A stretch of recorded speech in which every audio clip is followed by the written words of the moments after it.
Tu te fous de ma gueule? T'es pas foutu de localiser un portable? Non, épargne-moi tes moyens techniques néandertaliens, là. Tu bosses sur Minitel ou quoi? C'est ça. Tu me rappelles quand t'as des news. Merci.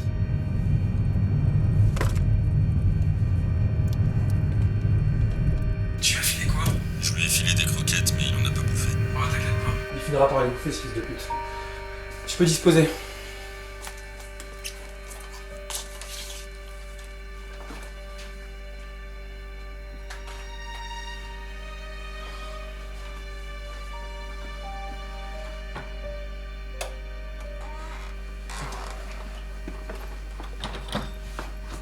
Alors, toujours te plaît ici? Non mais attends. On t'a laissé les vestes sur la corde pour que tu puisses bouffer des croquettes. C'est vraiment un vilain chien, ça. C'est ce que je leur fais ou ça casse dans ton genre, Médor? Je les dresse.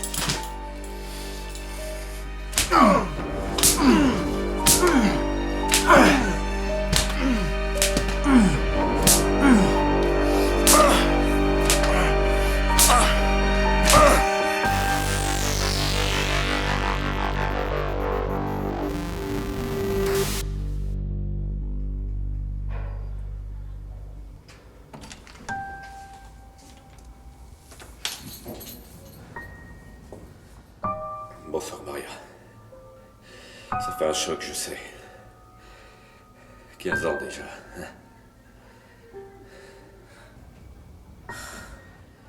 T'es toujours aussi belle. J'aurais jamais dû venir. Désolé. Laurent, attends! Je veux pas que tu me vois dans un état pareil. T'as déjà assez enduré ça.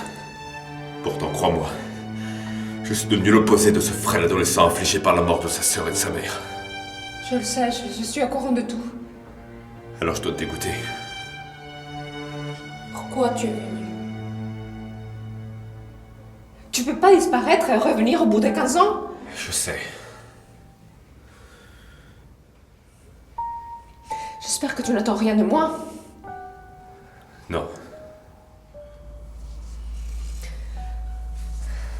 Ok, sors-toi un coup, on va discuter.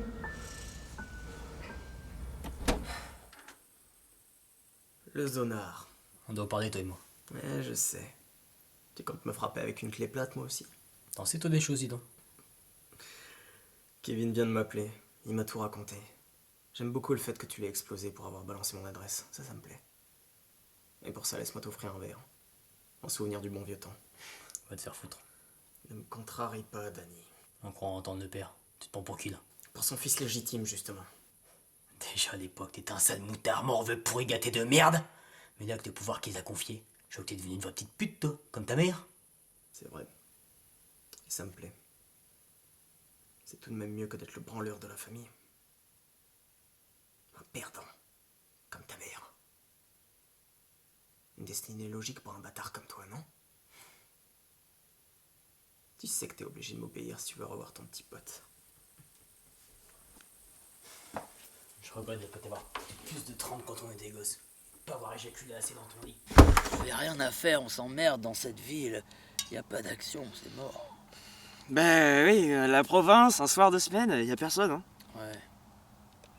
En tout cas, l'architecture de Troyes est vachement sympa, hein. Ce côté médiéval, ça me plaît beaucoup. Je pense que s'il y avait plus d'animation, je me ferais un QG dans le vieux centre. Ouais, non, pas assez moderne pour moi. Trop dépressif, tu vois. C'est chiant. Non, mais les andouillettes sont bonnes, hein, je dis pas. Mais... D'ailleurs, je crois que c'est une spécialité locale, l'andouillette de Troyes. Et il y a aussi Je sais pas. le champagne et le burger au camembert. Le beurre... Oh, sérieux? Ouais, Je savais même pas que ça existait, cette merde. bah bien sûr que ça existe. Ça doit être dégueulasse, quand même.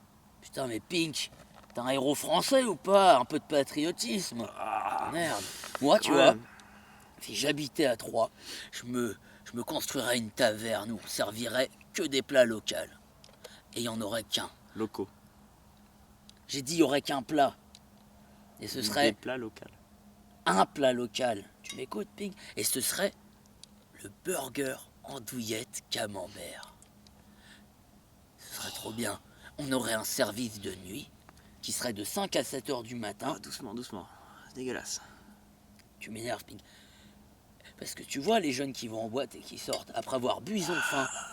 Et quoi de mieux qu'un burger camembert andouillette pour soigner la gueule de bois. D'ailleurs, ça marcherait trop bien. Du coup, je pourrais me payer un nouveau costume, genre un vrai, pas ça. Et j'aurais une missionnaire mobile.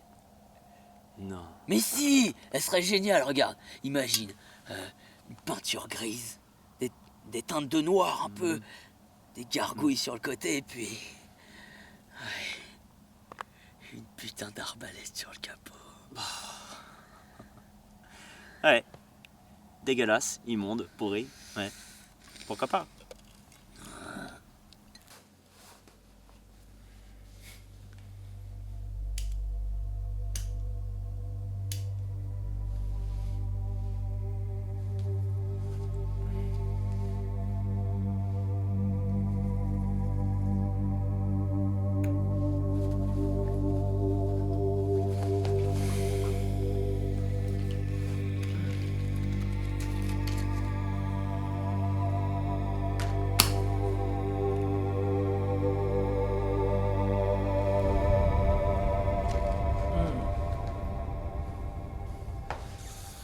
J'ai fouillé un peu dans ton portable.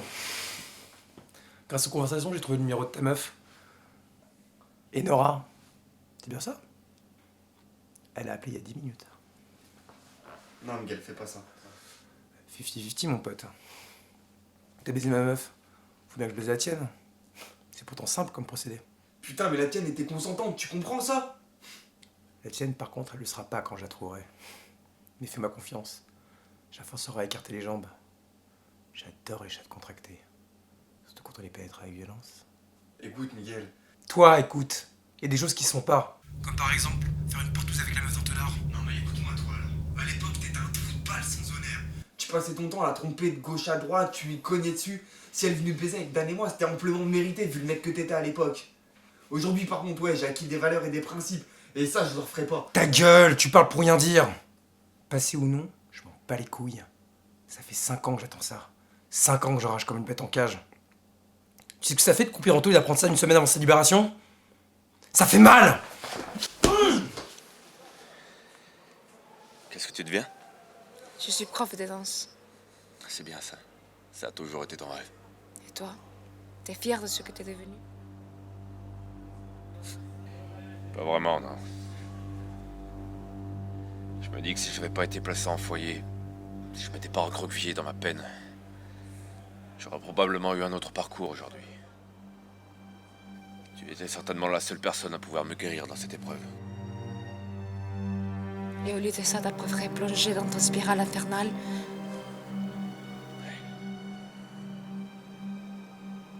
Tu portes toujours le pendatif de ta sœur? Oui. C'est ma seule façon de me rapprocher d'elle. C'est à la fois ma force et mon fardeau que je porte tous les jours. Un méchant torturé et mélancolique. T'es mal à l'aise, on dirait. Bien sûr. J'ai peur de ton jugement. J'ai honte. T'as le même regard triste qu'autrefois.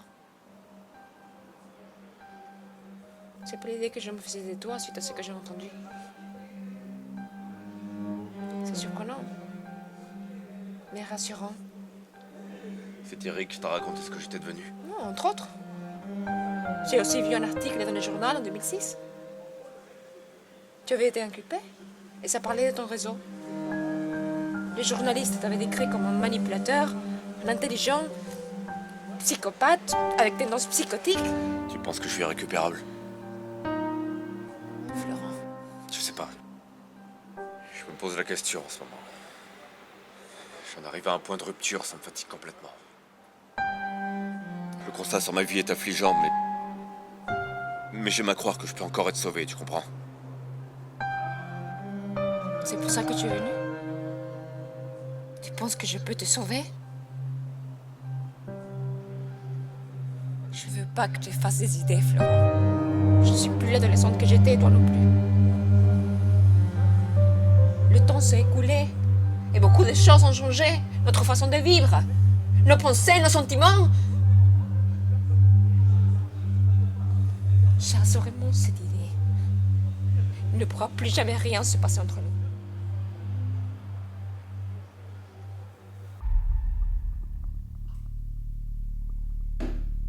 J'aime ce nouveau côté sombre chez toi. Ça change de ta grande gueule légendaire.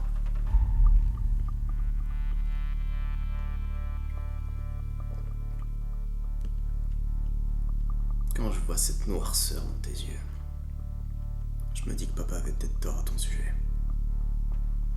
Mais il aura fallu attendre 32 ans pour que tu portes tes couilles. Mieux vaut tard que jamais. Je m'en bats les couilles de ce que toi, papa, pouvait penser de moi. Tu comprends pas, je suis là pour Vince, trou de balle. De ce que je sais, Miguel l'a enlevé après ce que vous aviez fait avec sa fiancée. C'était pas vraiment intelligent de votre part, Danny. Ça, c'est du passé. Les conséquences des conneries de ta putain de vie te suivront jusqu'à ta tombe, Danny. En tout cas, faut avoir les castings de ton équipe. Recrute un mec comme Miguel quand même.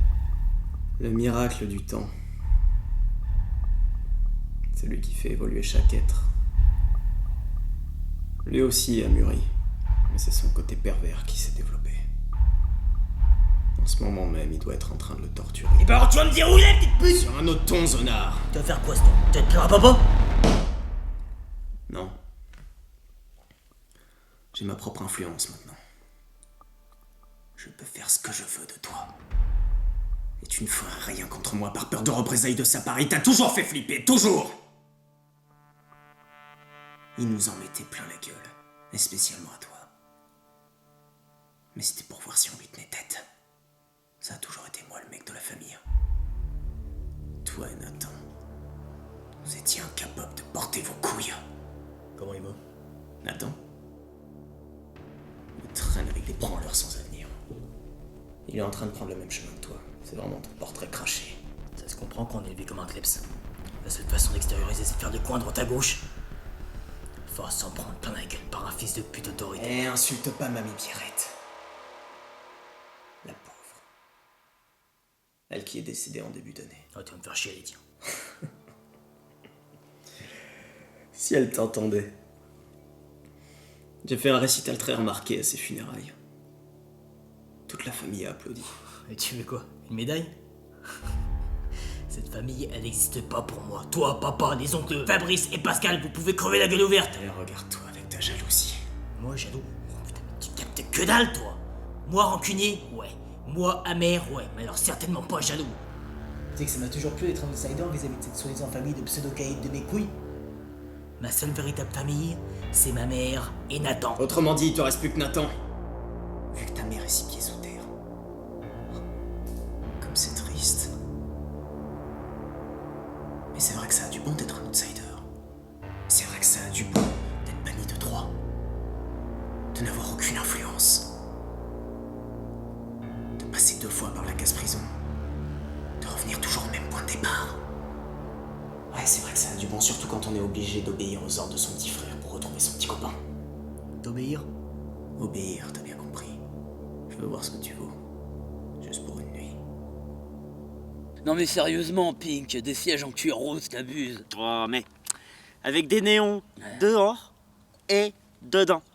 Tu vois la bipolarité du... Mais si, style années 80, là. Brrr. Non, laisse tomber.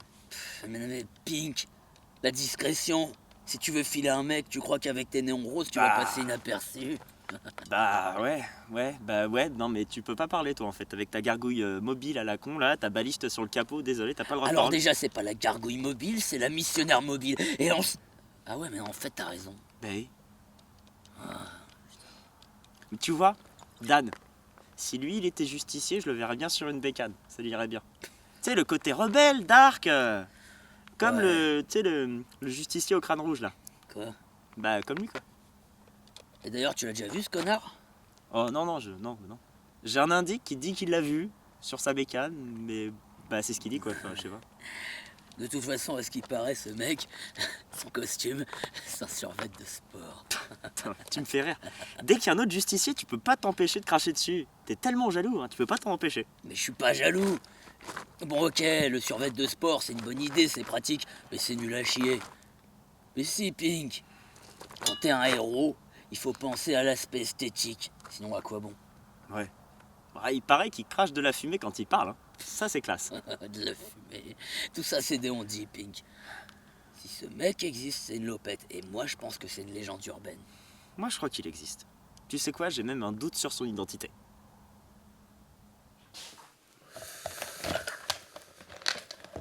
Ah, Ça fait un bien fou. Tu comptes me garder combien de temps, Escobar? Yes! Bien joué, mon Vince. Ça, c'est mon poulain.